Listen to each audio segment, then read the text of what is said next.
Yes, you're very honest about not coming to categorical conclusions, and you proceed by sort of like an assemblage of encounters or snapshots or moments or impressions. Yes, I think it's perhaps the only way to do it.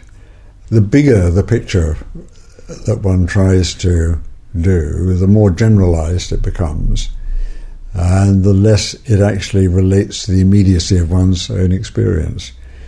I think it's very much is a case with plays and novels too. I mean, novels that try to take in the state of a nation over a century or whatever, it all does get a bit generalised, and it really has to be focused on a few, on the intense experiences of a few characters. So when you went to somewhere like Sweden or Austria, for example, did you have a set of questions in your head that you wanted to pursue? Were you there to kind of register impressions and then to try and distill something from that?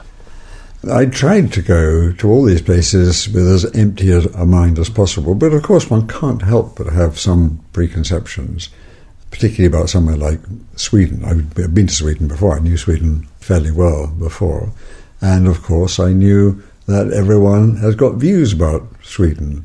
There are a series of prejudices about Sweden, a series of things that people know about Sweden. They know it's the highest suicide rate in Europe, it's the highest drunkenness rate.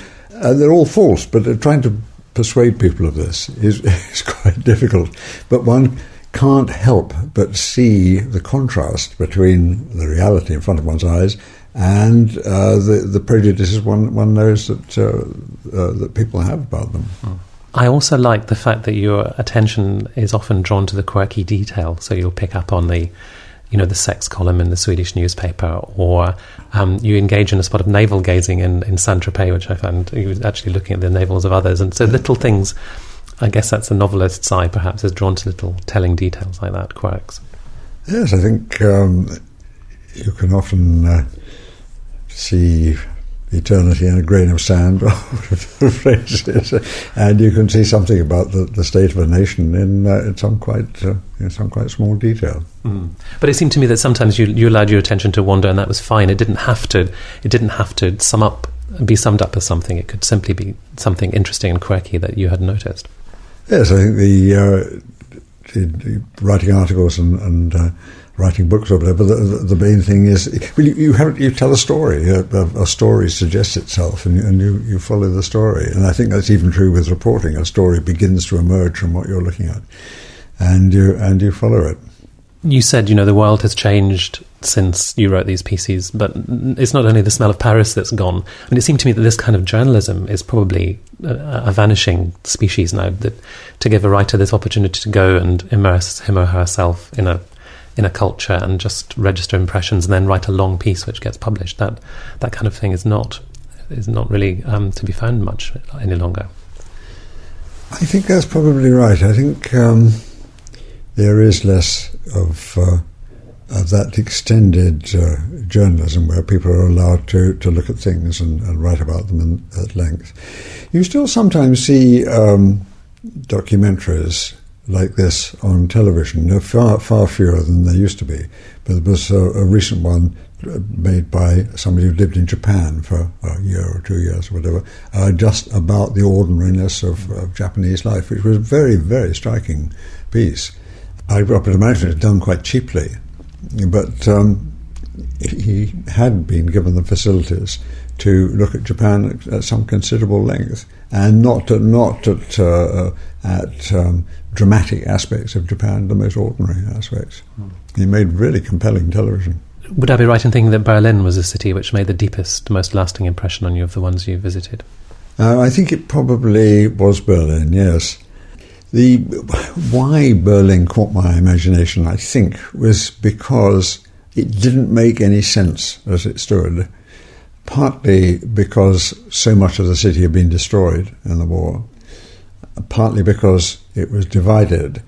You couldn't see why there was this huge city put down in the middle of nowhere, with 2/3 of it no longer the capital of anywhere, and an industrial city as well, which was completely cut off from its markets and its sources of supply. And to make sense of it at all, you had to keep thinking, what was the history? What happened? What was here before? How did it work? And when you get imaginatively involved in somewhere like that, it's very taking. It absolutely gets a hold on one's imagination.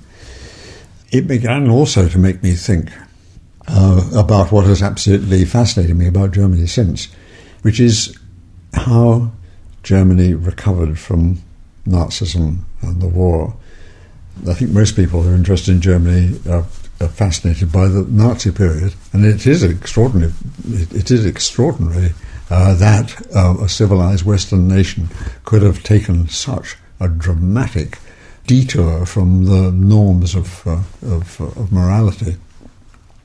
But what absolutely compels me is, having been reduced to total physical and moral degradation in 1945, people were able slowly to put together a working nation again, a very decent, a very prosperous and decent country, which has taken its place in the comity of nations. And that something that absolutely, completely takes my imagination, and also gives me hope. I think we all make messes in our lives at various points, and the thought that some nation can make such a disastrous, total mess and manage to recover is a cheering one.